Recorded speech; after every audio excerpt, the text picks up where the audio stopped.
Good morning, Melati. Thank you very much for joining us this morning. Thank you for having me. So when you were 12 years old, you planted a small seed in Bali, the Bye Bye Plastic Bags campaign. And today it has grown into a global movement. So I'd like to ask you, tell us a little bit about what you started in Bali and what it takes to build a global movement.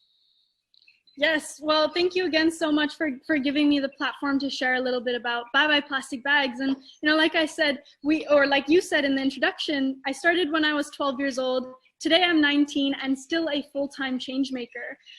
We started really the organization Bye Bye Plastic Bags because simply we saw a problem and we knew we couldn't sit on the sidelines. So we wanted to take action to protect the beautiful environment that everybody thinks of when they think of Bali. When it started growing to a global movement, we had no idea how or why, but we saw that young people in all corners of the world saw what we were doing here in Bali and said, if they can do it, we can do it too.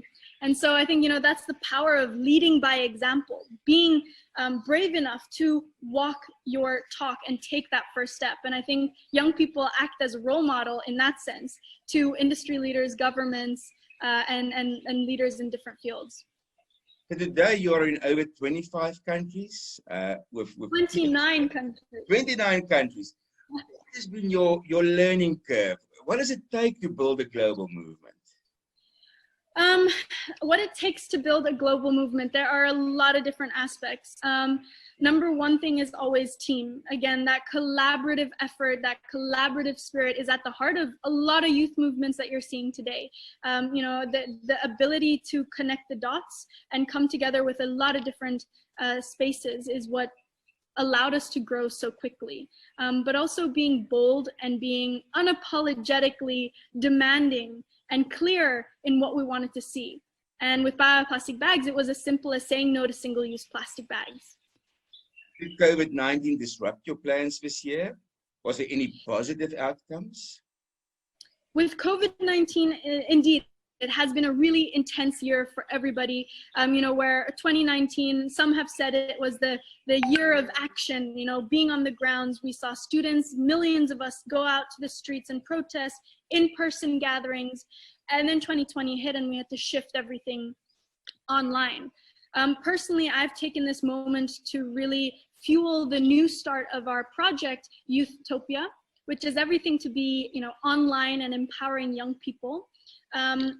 But I think on a more zoom out global perspective, what COVID-19 has given us is the time to finally redefine the way we're working, the way we're communicating with each other, the way we're learning, the way we're studying. And this allows us the serious confrontation we have never seriously taken and say, how are we going to move forward in a way that we're working towards a future we're proud of?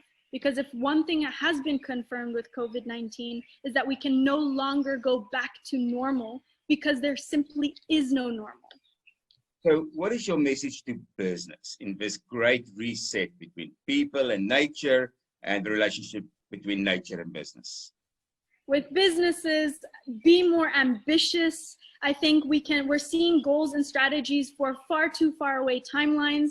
Again, with COVID-19, we've seen regulations and policy change happen overnight. So when we think about how are we going to protect biodiversity, how are we going to protect, the fight against climate crisis, we know we can take action sooner, and we have to protect the ecosystem and the environment around us, and that begins with actually putting value to the environment around us. So what makes you positive? What gives you hope? What gives me hope? I'm going to be biased here as a young change maker. Definitely other young people standing up for what they believe in, and there has been an amplification of voices all across the world coming from young people, and their passion, their energy is what inspires me to keep going. Well, I can tell you the energy of young people taking ownership and taking leadership in this, it's inspiring to all generations. Thank you very much for spending time with us this morning. Thank you.